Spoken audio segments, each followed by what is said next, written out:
గురు బ్రహ్మ గురు విష్ణు గురుదేవో మహేశ్వర. ఇది మనం చిన్నప్పటి నుంచి ఒక గురువుల పట్ల మనకి చిన్నప్పటి నుంచి గురువులను ఉద్దేశించి ఒక పద్యం చెప్తూ ఉంటారు.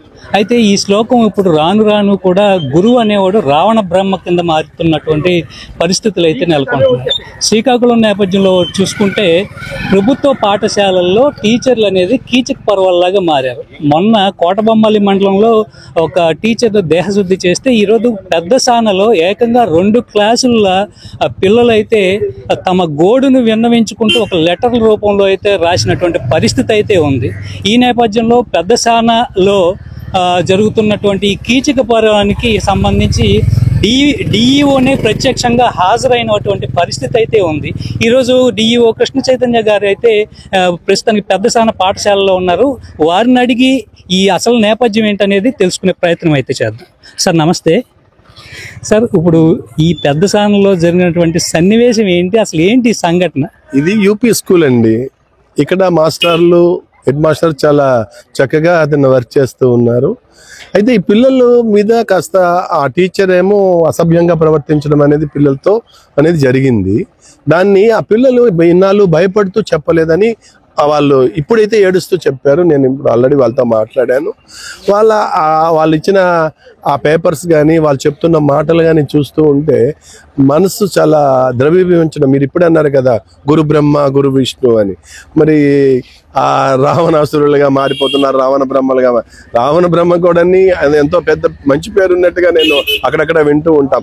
ఆయన ఇలాంటివి ఏమీ చెప్పలే, మాటల వరకే అతను ఇది చేశాడు కానీ అతను చేయలేదు. సరే, ఏం జరిగినా కూడా ఏదైనా చాలా తప్పు జరిగింది. ఆ తప్పుని మేమేమి ఎక్కడ స్పేర్ చేసే పరిస్థితి మా దగ్గర లేదు, ఉండదు కూడా. ఎక్కడ ఏం జరిగినా కూడా పిల్లల తాలూకా క్షేమమే ఇక్కడ ప్రభుత్వం తాలూకా లక్ష్యం. మా డిపార్ట్మెంట్ అనేది వాళ్ళ కోసమే ఇక్కడ మేము ఉన్నాం. నాకు 1:30 ఆ టైంలో నాకు సమాచారం వచ్చింది. నేను ఇక్కడ వెంటనే వచ్చాను, ఎంఈఓ గారితో మాట్లాడాను. అలాగే స్కూల్కి వచ్చాను, స్కూల్లో పిల్లలతో ఆ పాపలతో మాట్లాడాను. పాపలు చిన్న పిల్లలండి, వాళ్ళకి ఏంటి, వాళ్ళ 6వ తరగతి 7వ తరగతి వాళ్ళు అప్పుడే ఇంకా ఆ మెచ్యూరిటీ అనేది వస్తున్న సమయంలో వాళ్ళ మనసుల్ని ఇలా కలుషితం చేయటం, ఇలా రకరకాలైన చేయటం అనేది బాధాకరంగా ఉంది.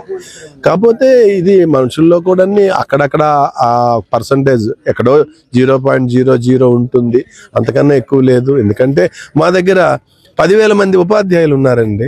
మీరు ఎన్ని కంప్లైంట్స్ అని మేము చూశారు? 2, 3 తప్ప అందరూ అని దానికి కానీ ఈ డిపార్ట్మెంట్ మీద అలాంటి ముద్ర వేయటానికి కూడా లేదండి. సో ఇప్పుడు ఎక్కడికక్కడ మేము ఒక విధంగా చెప్పాలంటే నరికేస్తున్నాం సర్వీస్ పరంగా. సార్, ముఖ్యంగా ఇప్పుడు వచ్చినటువంటి కంప్లైంట్ ఆధారంగా తీసుకుంటే అసలు ఎటువంటి చేష్టలు చేశాడు ఆ టీచర్ అనేది పిల్లలు మీకు ఎట్లా వర్ణించారు? చెప్పకూడదండి అవి, ఎందుకంటే అవి చెప్పకూడనివి.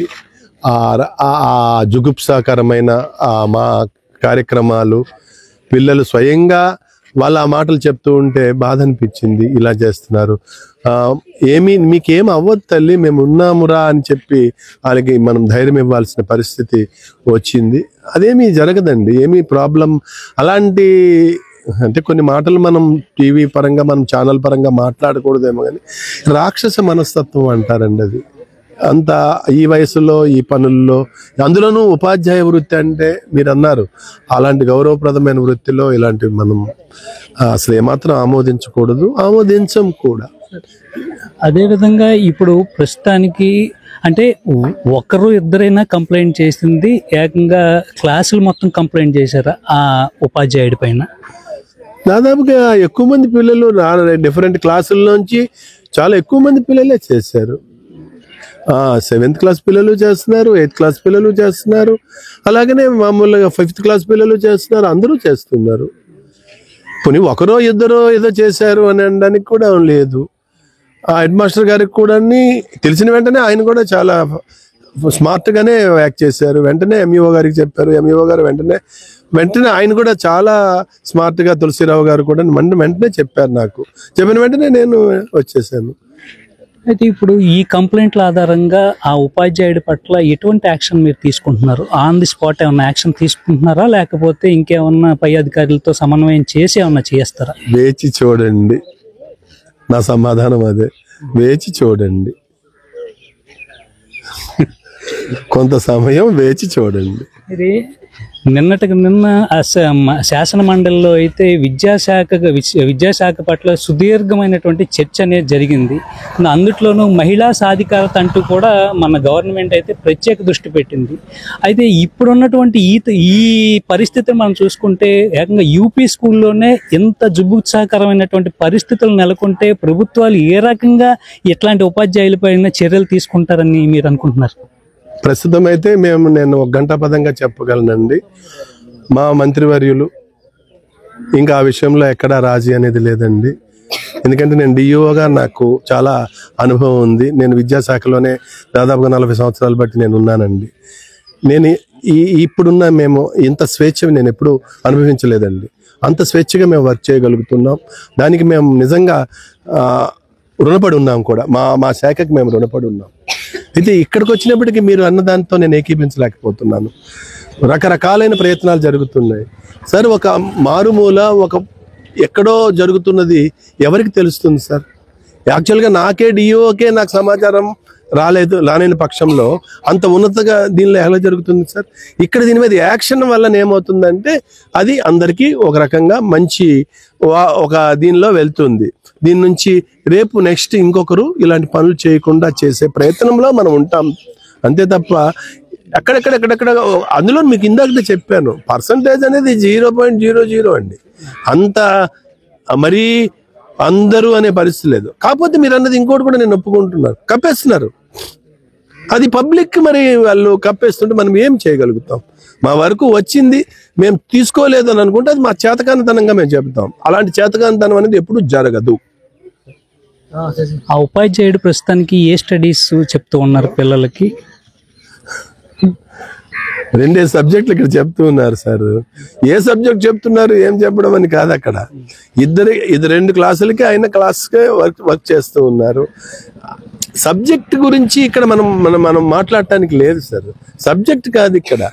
ఆ బిహేవియర్, ఆ మిస్బిహేవియర్ గురించి మాట్లాడాలి. ఆ రాక్షస మనస్తత్వం గురించి మనం మాట్లాడాలి తప్ప ఇక్కడ సబ్జెక్ట్ ఏం చెప్తున్నారు, తెలుగు చెప్తున్నారా, ఫిజికల్ సైన్స్ చెప్తున్నారా, ఏం చెప్తున్నారా అని కాదు. వద్దండి, ఎందుకు మీకు అయినా మీకు మేము చెప్పాలా? చెప్పండి. అయితే దీనికి సంబంధించి ఇప్పటికే గ్రామస్తుల్లో కూడా చిన్న చర్చ కూడా జరుగుతూ ఉంది. అయితే దీనికి సంబంధించి గ్రామంలో కొంతమంది మహిళలు కూడా ఉన్నారు. చాలా వరకు కూడా వాళ్ళతో కూడా మాట్లాడే ప్రయత్నం చేద్దాం. అయితే అమ్మ, మీరు చెప్పండి, ఈ టీచర్లు చాలా వరకు అసభ్యంగా ప్రవర్తిస్తున్నారు అని చెప్పేసి కూడా గ్రామంలో చర్చ అనేది జరిగింది. అది మీరు అట్లా చూస్తున్నారు, నిజంగా జరుగుతుందా లేదా? అట్లాంటి జరుగుతుంది సార్. జరగకపోతే ఇప్పుడు పాలు తాగిన పసిపిల్లలు వచ్చి అసలు అంటే అక్కడ ఏం జరుగుతుందో తెలియని పిల్లలు కూడా వచ్చి మాకు కంప్లైంట్ చేస్తున్నారంటే వాళ్ళకి తెలియని వాళ్ళు ఎలా చెప్తారు ఇలా మాతో ఇళ్ళు ప్రవర్తిస్తున్నారు అనేది?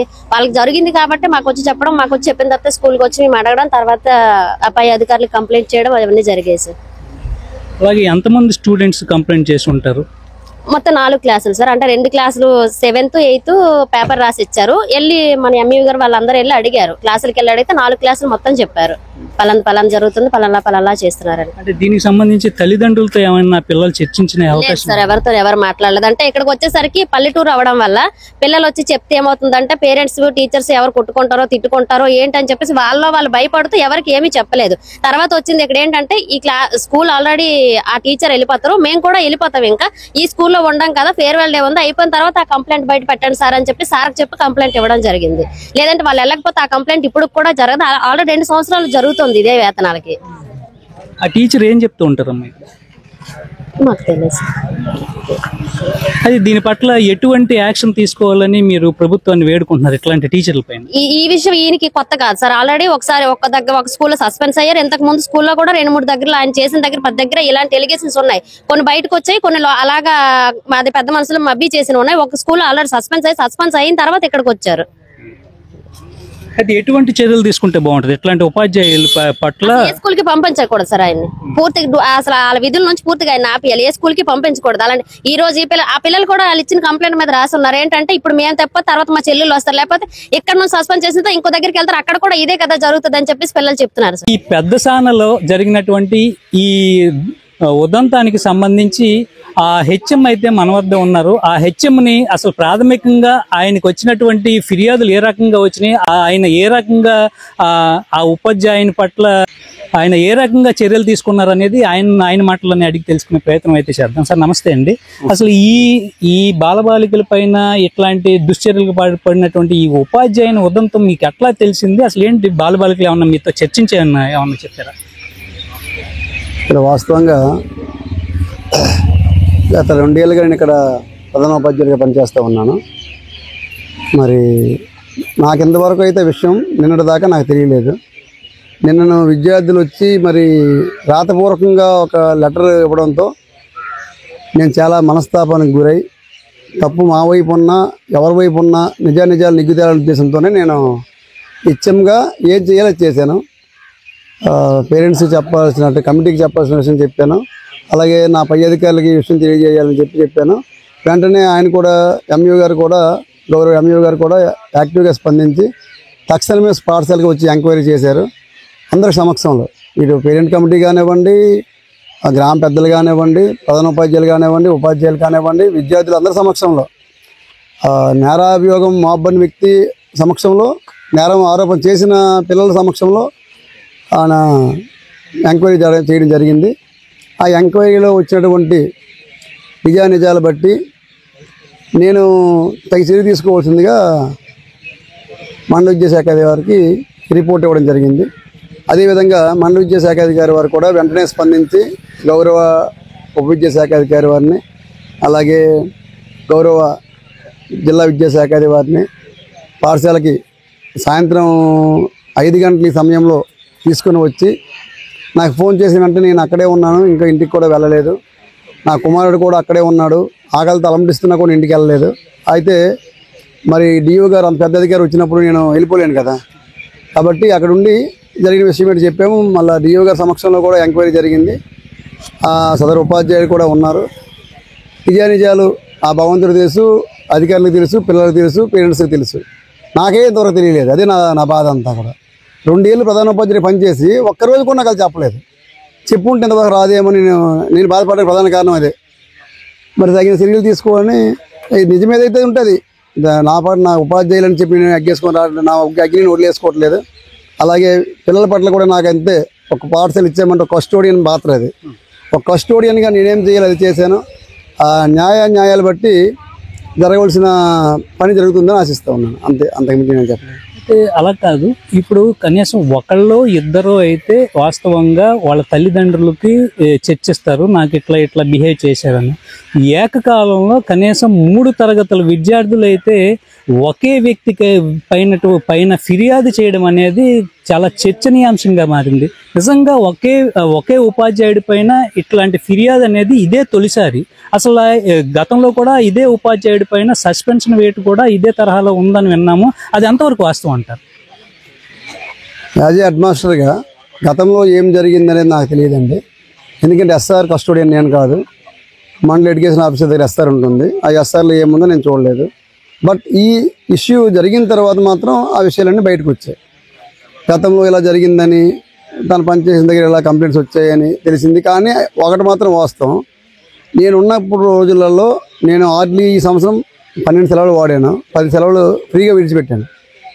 ఒకరోజు కూడా నేను ఉన్న టైంలో మాత్రం పిల్లలు కూడా నాకు చెప్పలేదు, ఆయన కూడా ఇలా ప్రవర్తించడం నేను చూడలేదు. నేను ఆబ్సెంట్ అయిన సమయంలో, లేదా నేను సెలవు పెట్టిన సమయంలో, లేదా నేను ఓడి మీద బయటికి వెళ్ళిన సమయంలో ఏమైనా జరిగి ఉంటే జరిగి ఉండొచ్చును.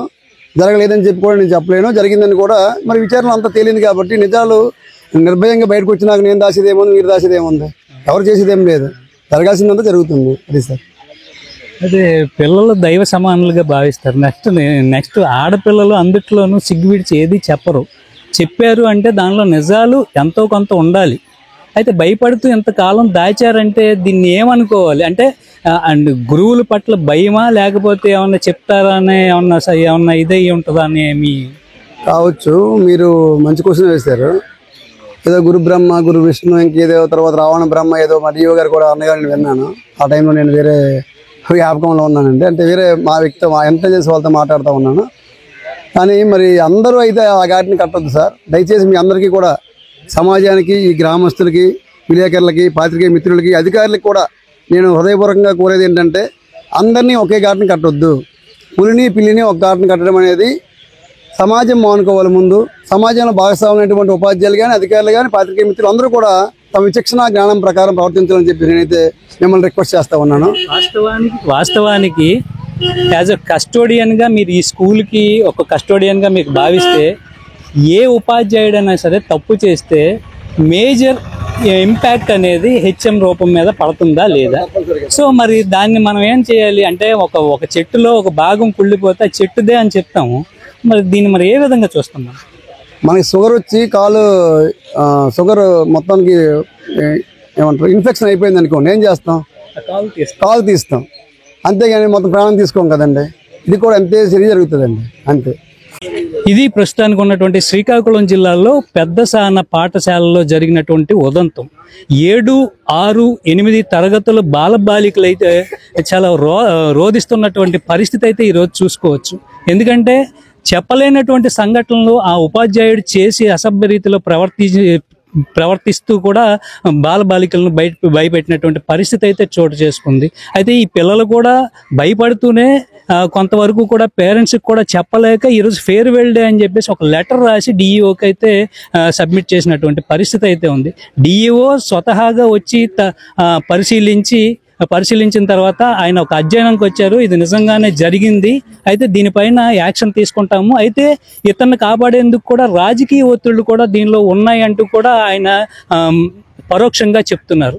ఏదైనా కూడా గ్రామస్తులు ఏమంటున్నారంటే, ఆ ఉపాధ్యాయుడు తీరు అనేది ఇప్పుడే కాదు, గతంలో కూడా ఇదే తరహాలో కూడా సస్పెండ్ అయ్యాడు, ఇప్పుడు కూడా పిల్లల్ని ఇట్లాగే వేధిస్తున్నాడు అంటూ కూడా గ్రామస్తులు అయితే చెప్తున్నారు. ఇట్లాంటి ఉపాధ్యాయుల్ని ప్రభుత్వాలు కఠినంగా శిక్షించి చర్యలు తీసుకోవాలని కోరుతున్నారు గ్రామస్తులు అయితే. So signing off Rautula TV.